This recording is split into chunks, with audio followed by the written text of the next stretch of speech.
Mic check 1 2 1 2. It's the Y2K Collector, and I'm here back with you as I input my games back into the GameEye app. For those of you who don't know what the GameEye app is, it's an application on your phone that allows you to basically catalog all of the video games that you have in your collection. It prices them out for you based on condition, based on their completeness, if they're loose, if they're boxed, or if they're complete in box with the manual.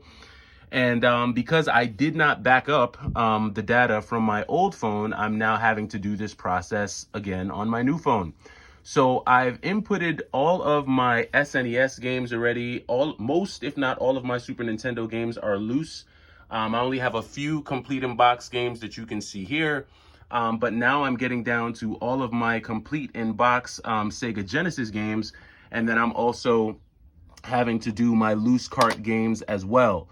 So as I'm going through this, I think I mentioned in my last video, I've already inputted all of my consoles, which I have roughly around 41 to 42 consoles, not including my mini consoles. And I want to say so far, I've probably input about, I want to say maybe 50 or so games, because I've only put in my Sega Genesis, I've only put in my Super Nintendo collection, and I've only put in my Sega Saturn and Sega CD collection. So I'm interested to see where I'll land in terms of value once I input all of these Sega Genesis games. Right now, I'm roughly at about 21,000 based on what GameEye is saying, but I still have to input my entire Sega Genesis collection. I still have to input my entire PlayStation 2, Xbox 360, PS4. There's a lot of games that are left to go in, and so I'm pretty, not to mention all of my Dreamcast games, PlayStation 1 games, PlayStation 3 games, and my import Saturn collection as well. So there's a few games that still need to go into the collection, and I'll keep you up to date. I'll let you know what the value is at once I input all of my Sega Genesis games. But as I'm going through this, I started to think and ask myself a question. You know, what would happen if, unfortunately, there were to be a house fire and all of these games were literally to go up in smoke, go up in flames? How would I be able to recoup that value? And it started me on a thought process of thinking, should I insure my video game collection? And I think that that's a question that anyone who has a sizable collection, even if you don't have a large collection of thousands of games, but let's say you have a smaller collection of 200 or maybe 300 games, but those games are high value games, should you insure your collection? And so I started to do a little bit of research to see, okay, how would I go about insuring my collection, and what are some of the things that I could do to protect myself in the event these games were to get damaged, stolen, or anything like that. And so here are just a few things that I've learned as I've gone through my kind of search process. So what I'm realizing is that if you are a homeowner or if you're a renter, I happen to own my home. Usually when you have like homeowners insurance, which every homeowner is required to have homeowners insurance, you do have some type of clause in there, or there's some type of portion of your insurance that covers household items. Now, that's going to vary depending on who your insurer is, depending on what your policy is. That number may change or may vary. But I think that it usually ranges between 1,000 and maybe up to 25,000 is what I've seen. Now, I'm positive that my collection is going to be worth more than 25,000 at this point, just with where I'm at already. But so I started to ask myself, what about if you're a renter? Well, if you're a renter, you do have renter's insurance, which you can pay for. You can call up an insurance broker, or you can call, any one of the insurance providers like State Farm, Farmers, whoever you decide, whoever you choose, and you can inquire about renter's insurance and try to see, okay, what they can offer you in terms of insuring your collectibles. Now, depending on the size of your collection, renter's insurance or homeowner's insurance might be able to do the trick and cover you in the event there were to be damages to your collection.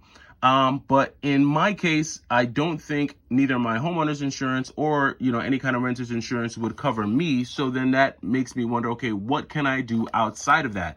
And so I started to do a little bit of searching, and there are insurance companies that do offer what's called collectibles insurance. So there isn't an insurance provider that I've seen online that specifically insures video games.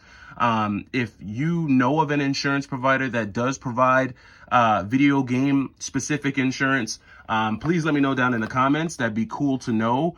Obviously you want to use someone that's reputable. You don't want to use a fly-by-night insurance company that's going to put you through a ton of hoops and hassles should you need to put in a claim, because everybody's always willing to sell you an insurance policy, but then the second you actually need it or you want to put in a claim, it becomes a whole hassle for you to get any type of compensation. And those of you who have ever gotten into a car accident and you had to, file a claim with your insurance provider, insurance companies do not care. They'll happily collect your monthly premium, but God forbid you need any type of payout, they're going to put you through the ringer to get it. So one insurance company that I saw as I went through and was doing some of my research was there is an insurance company called Chubb. This is not a commercial for Chubb. Chubb did not sponsor this video at all. But when I looked at the insurance provider Chubb, I did see that they do offer what's called collectibles insurance. And most insurance providers will offer some type of coverage for collectibles. Now, usually when those providers are, offering collectibles insurance, it's usually on things like collectible coins. If you have like a baseball card collection, a basketball card collection, a football card collection, things like that. Obviously they'll insure like collectible cars. So if you have like, vintage vehicles, they'll offer some type of insurance on that. But I did not see anything on Chubb's website that speaks specifically to insuring video games. So what you may wind up having to do is you may wind up having to go and get some type of collectibles insurance. And when you're going through and you're researching the policy, you just want to check, the little clauses, because you always got to read the fine print whenever you're getting into things like this. And you want to make sure that under the collectible video games are covered under those insurance providers. It just seems like companies are very hesitant to put a specific price tag on video games for some reason. I'm not sure if it's because of the I'm not sure if it's because of how fickle the gaming market can be. Video game prices can shoot up and down. We've seen a lot of fluctuation in video game values, especially when you start looking at like lower tier video games or video games that don't carry a ton of value. I mean, if you look at a game like Michael Jackson Moonwalker, this is going to be a valuable game, period. Michael Jackson Moonwalker is always going to go for at least 150 to maybe $200. I think it was going for even over $200 at its height. So this is always going to be somewhat of a valuable game. Even a game like El Viento. I mean, El Viento, even a loose copy of El Viento is going to run you somewhere between 80 and $100 complete in box. This game is super pricey, over $300. But if you look at maybe something more common, like a Gargoyles, right? Gargoyles is a cool game.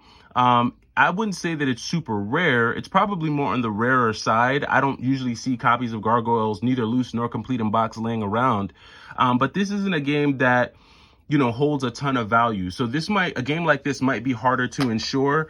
I'm just trying to see if I have anything else. Oh yeah, so like Wolfchild, right? Like Wolfchild is super inexpensive. This is a very common game. There's nothing really stand out about this.